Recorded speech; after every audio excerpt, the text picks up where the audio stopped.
Now, quick glance at the AFI or the BFI's top 100 film list will display this film, typically sitting at the top or near the top of the pile. Up until recently, it used to be near the top of this pile, but over the past few years, it's dropped and now sits all the way here. If you went to film school, it would be the definitive film that it would teach you about. But now, not so much. So what's happened? Why is this film no longer considered one of the very greats?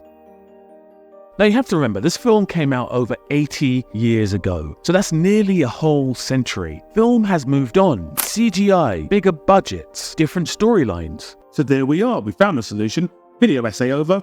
That's it. Please like and subscribe. See you around.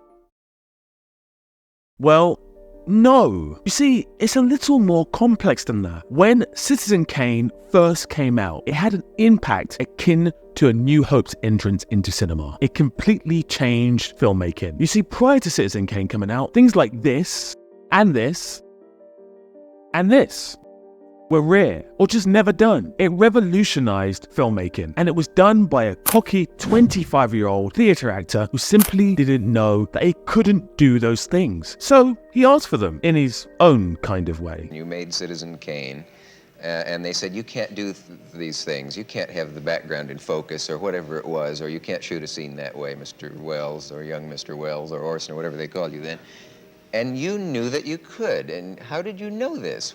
Because I didn't know any better, and it's very much in the line with what Jack was saying earlier in the show. It comes from just, sheer dumbness.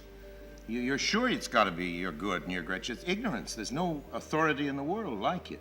And legendary director of photography Greg Toland duly obliged. My first picture in Kane, the greatest cameraman who ever lived was Greg Toland. And he came to my office and said, I want to work in your picture. My name is Toland. I said, why do you, Mr. Toland? He said, because you've never made a picture. And you don't know what cannot be done. Gee. And so I said, but I really don't. Can you tell me? He says, there's nothing to it. And he gave me the day-and-a-half lessons. And he was right. Showed you how the camera worked. That's right. There's nothing to do.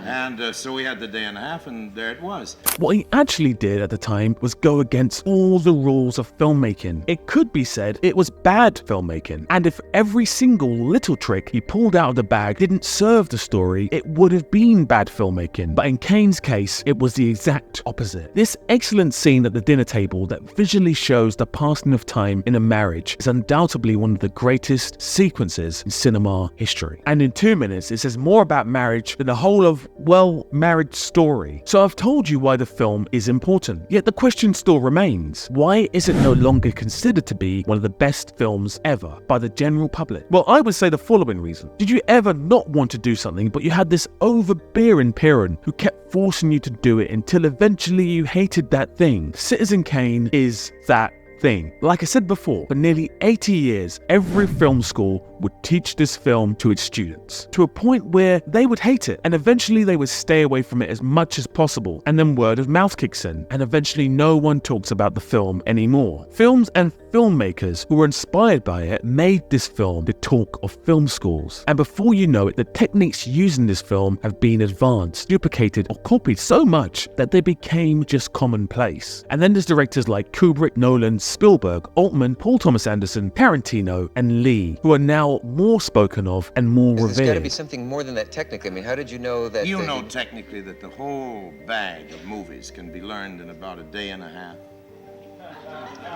I kid you not.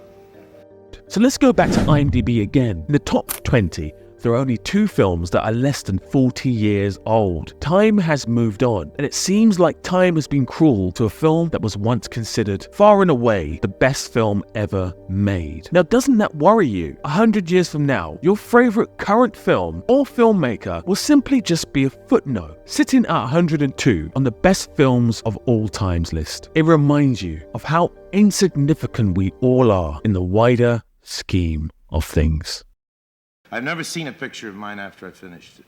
You haven't seen Citizen Kane in all these years? No picture I've ever made, except as an actor, but never seen a picture I've directed. Only once? Yeah, well, Why? 1,000 times in the cutting room. Yeah, but why wouldn't you want to see it now? And Because see if I like to sit here and think how good it must have been, you know. And